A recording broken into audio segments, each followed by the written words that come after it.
and welcome to this episode of the Veterans History Project Santa Clarita Valley Edition. The Veterans History Project is an initiative of the American Folk Life Center at the Library of Congress. The Santa Clarita Valley Edition is spearheaded by College of the Canyons in association with the Santa Clarita Valley Senior Center and the Santa Clarita Valley Historical Society. The project relies on volunteers to collect the oral histories of U.S. military veterans and support personnel who served in active war zones. My name is Romero, and today our subject is Canyon Country resident Herb Hightower, a veteran of the Air Force during the Vietnam era. Welcome, Herb. Welcome to this Veterans History Project edition of Santa Clarita Valley. So, tell me who you are and what did you do during the Vietnam era?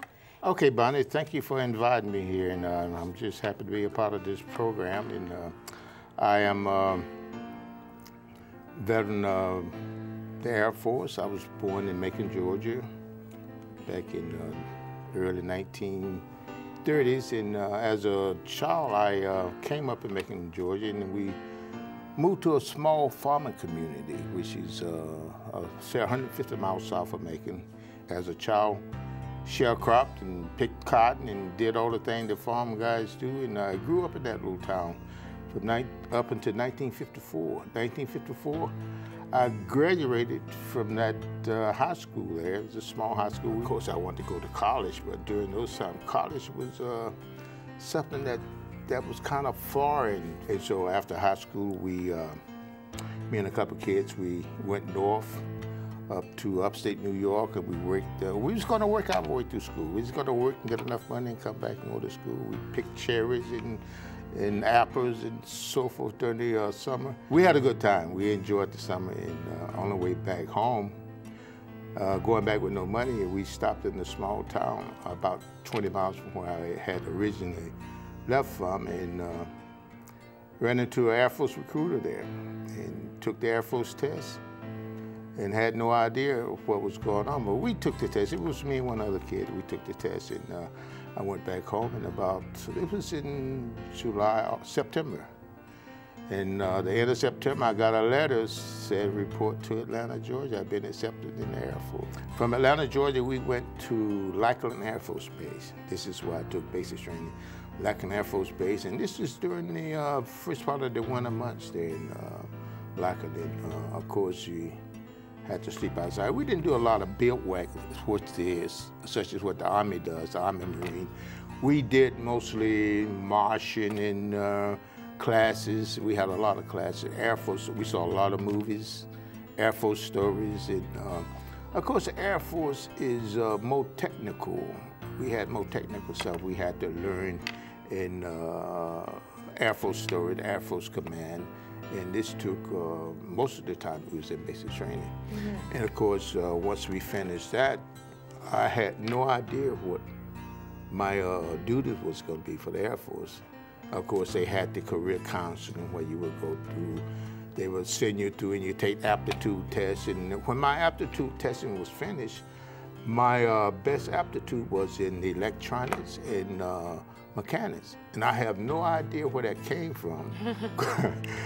And the one thing about the career counseling, after my aptitude showed electronics and mechanical, they will go through and show you what career fields that you had a choice of.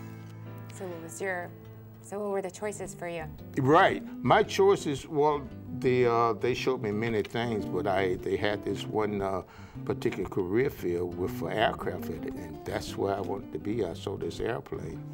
And I guess that came from during the time we was back in Macon before I moved out of, well, I was born in Macon, but we moved away from Macon to this small town when I finished my first year in grade school, right. 7 years old.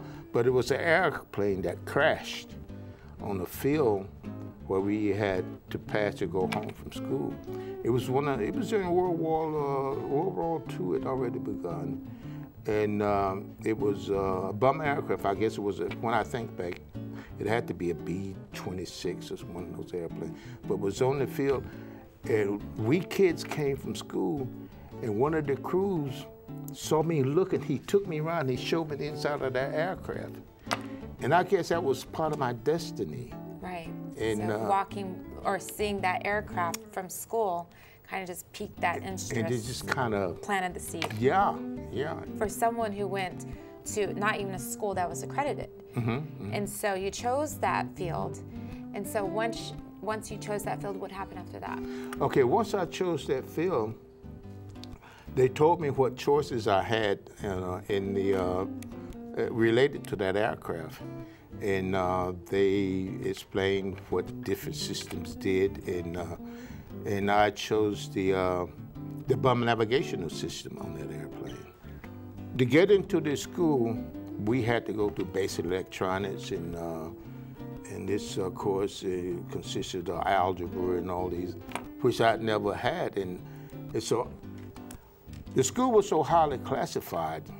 They would shake us down when we went into the class, make sure we was taking nothing, and when we left, they shook us down, make sure we was taking nothing.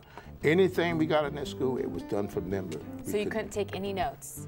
The notes, we could take notes, but they stayed there in the school. Okay. We would do all our work in class, and when we left, they took it and put them in a box. And we'd pick it up the next morning we came to class, but nothing left the school. And it was hush-hush, you couldn't talk about it. This was the first electronic bombing system that the Air Force had bought. And it was built by Spirit. It's KC MA7A. It had a separate radar system and a bomb navigational system. Let me ask you, Herb, because you said you came from a background where sharecroppers, and you lived on a farm, very limited in the education that was given in your hometown.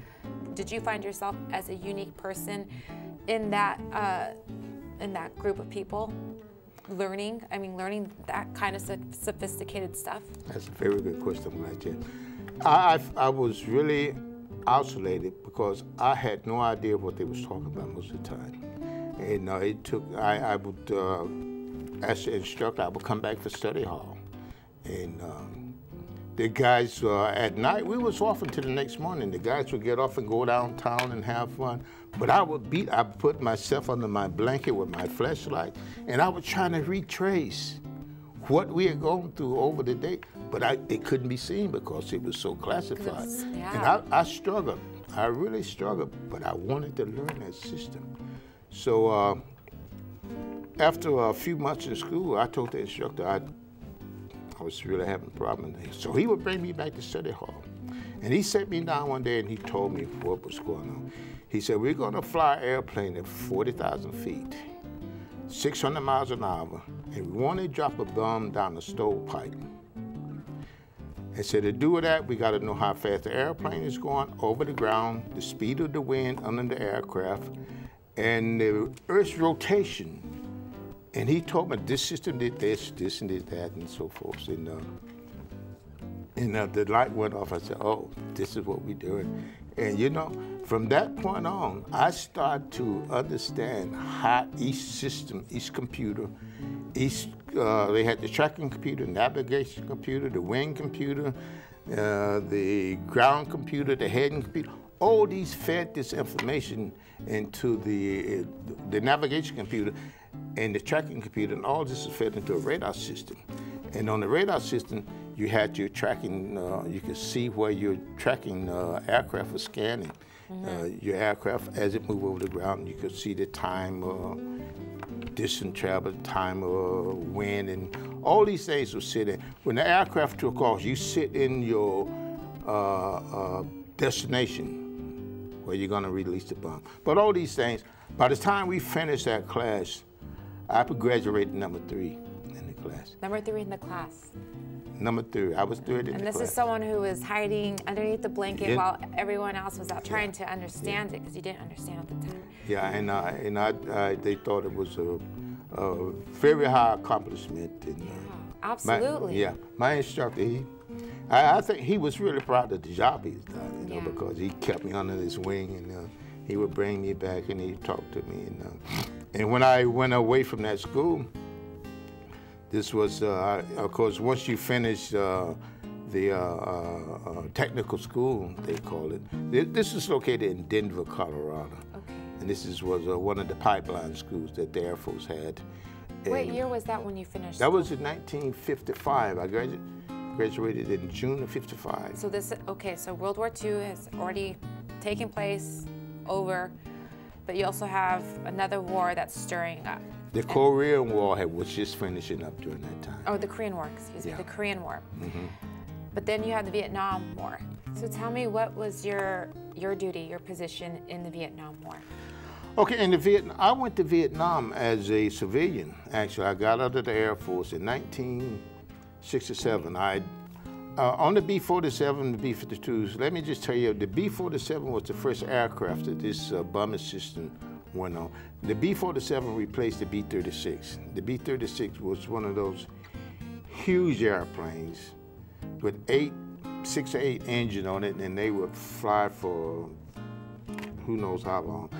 And they had refrigerators, and they had the crews that would live in that airplane. They had a command post. B-47 was a smaller aircraft. It was the first jet bomber that the Americans had. And this was the system that the aircraft that my sister went on, the MA-7A computer and the AP-24 radar system. This was the system that this aircraft was installed on. The B-47 was a good bombing aircraft. You could drop a bomb down the stovepipe. As a matter of fact, we had bombing competition on the B-47, and anything over a 100-foot bomb away from the target was considered a bad bomb. This is how accurate that aircraft bombed. You could fly at 40,000 feet and drop a bomb within 100 foot of the target. And if you missed more than 100 foot, it was considered a bad bomb. And I was one of the flight crew on that aircraft, because when the aircraft took off, the Air Force felt it was so important that airplane did not abort its mission. They wanted a radar man aboard that aircraft to make sure everything went right. And if anything went wrong, you fixed it in the air. And my expertise, well, when I came out of tech school, I went to my first Air Force base. I never forget, it was my flight chief, little Italian guy, John Carlucci. Never forget John. He would send me out to the aircraft and give me a work order, and I'd go out and come back, and he'd send me back. It's not fixed. And I thought it was really jigging me around, but he sent me back, and I would work on the aircraft. And John would come out after a while, and he'd say, okay, this is what you done wrong. He'd sit in the navigator seat, and he showed me what I was doing wrong. This is how you do it, and he just kind of walked me through. But John, he took me under his wing. He sent me to every school that opened up. Every tech school, they used to call it FTD, Field Training Detachment, and MTD, Field Training Detachment and Mobile Training Detachment. John would send me to those schools, and I had the highest grades. Then I was the highest score in academic, except for one master sergeant. He was the older guy, and he'd been around. And so he and I was jockeying for first place academically. But we had an instructor come in one day, and he wanted someone to explain the navigation system. And he asked if anyone would want to take a shot at how the system really worked in relation to the rest of the bombing system. And I told him I'd give it a shot, and I got up and I went through it. And he said that was very good. But after the class was finished, he came to me and said, Herb, what do you plan on doing when you get out of the Air Force? And I had no idea. He said, I tell you what, you come to work for my company, I recommend you come to work for Spirit. Spirit was the one that built the system. We'll take you to our factory school, and he said, you got good possibilities. When did you go into Vietnam? I went into Vietnam in 1967. And how long were you there till? I was there from 67 to 74. So from 67 to 74, you were basically on the plane just working with that technical item, right? No, I wasn't. As a matter of fact, I just got down to the Air Force. Okay. I got out of the Air Force, and this was a civilian job I took. So you were there as a civilian in Vietnam? Yeah. Okay. I took a job as once I got out of the Air Force in 1967, I was in Miami, and it was the protests against the war was going. It's a lot of protests and a lot of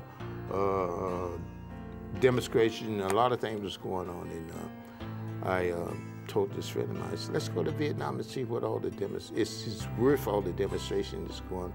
What is going on with the war that we need to demonstrate? And so he said, you got to be out of your mind. There's a war going on over there. But I got one of the newspapers, I'm a Herald, and I called one of the companies that was running ads, and they asked me if I could go to Vietnam. And I said, yeah, how much are you paying? They told me. I said, yeah, I can go. They said, well, when can you leave? I said, I can leave tomorrow. And they wired me a ticket. They wired me a ticket, and they gave me instructions to go to San Francisco. I'll meet my contact people over there, and they would process me through. And I was in San Francisco for maybe a week and a half. This is during the Haight-Ashbury days. And that was quite an experience for me. This is during the love and free love period, and the drug culture was just kicking off in the Haight-Ashbury. But this is during the time that all the demonstration, they was rebelling against government. Nobody was in alignment,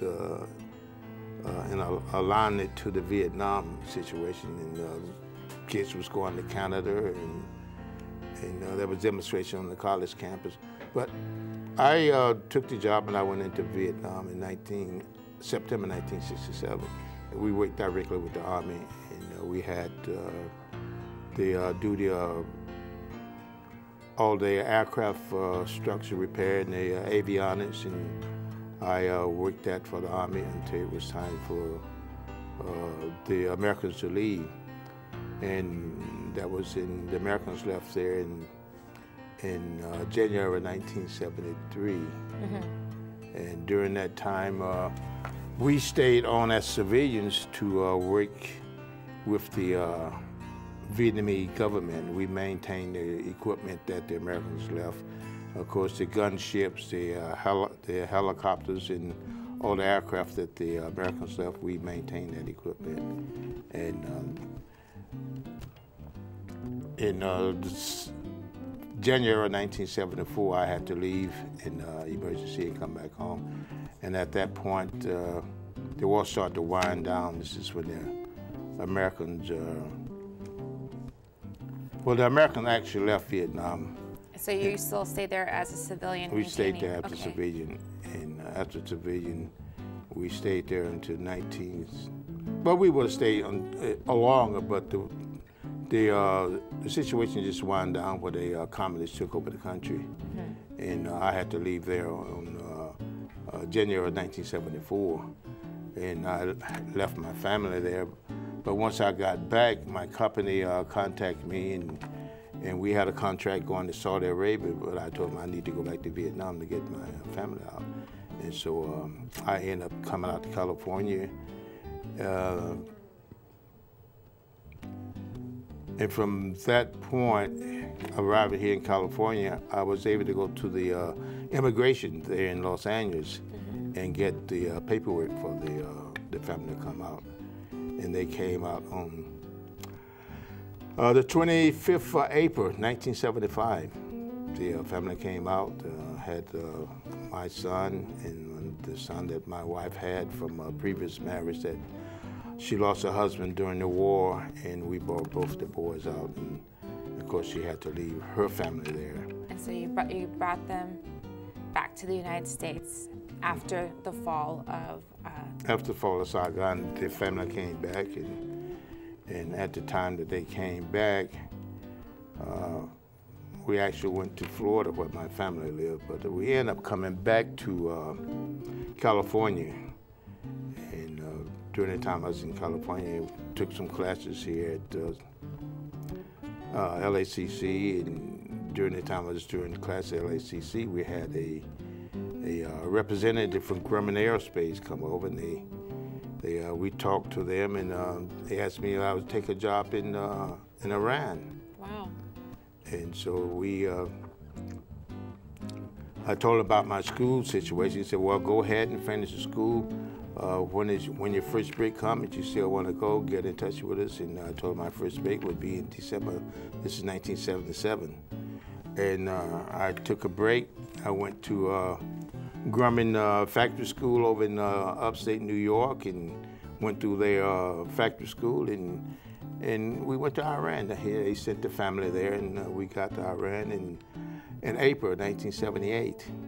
And this is before the revolution started. When we got there, the country was still... Oh, in Iran with Ayatollah? Ayatollah Khomeini.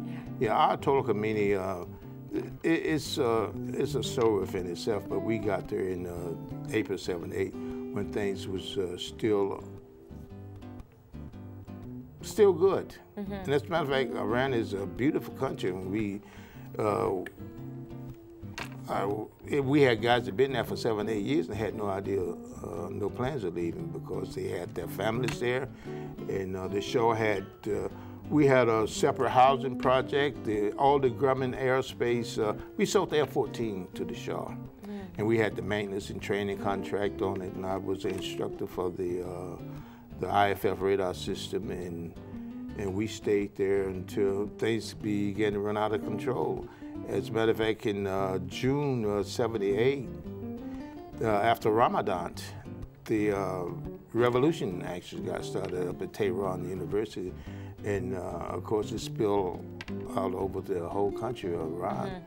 We was down in Isfahan, which is maybe 150 miles or more from Tehran, but all the universities, the banks and everything was being pillaged and burned, and they came to us one night and told us, we want you to do some serious things. We want all the dependents out of here. Right.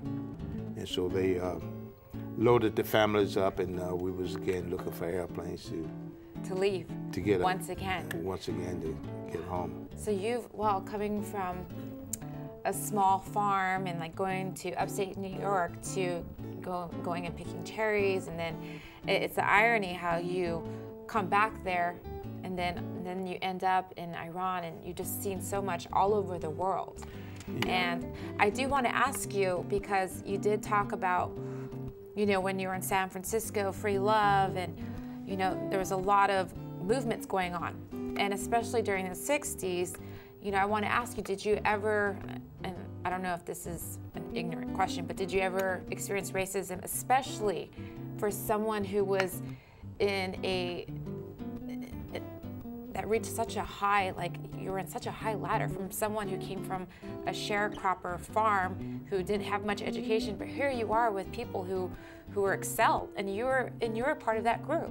But however, you had a different background. Did you ever experience any racism in that? There was racism throughout the military.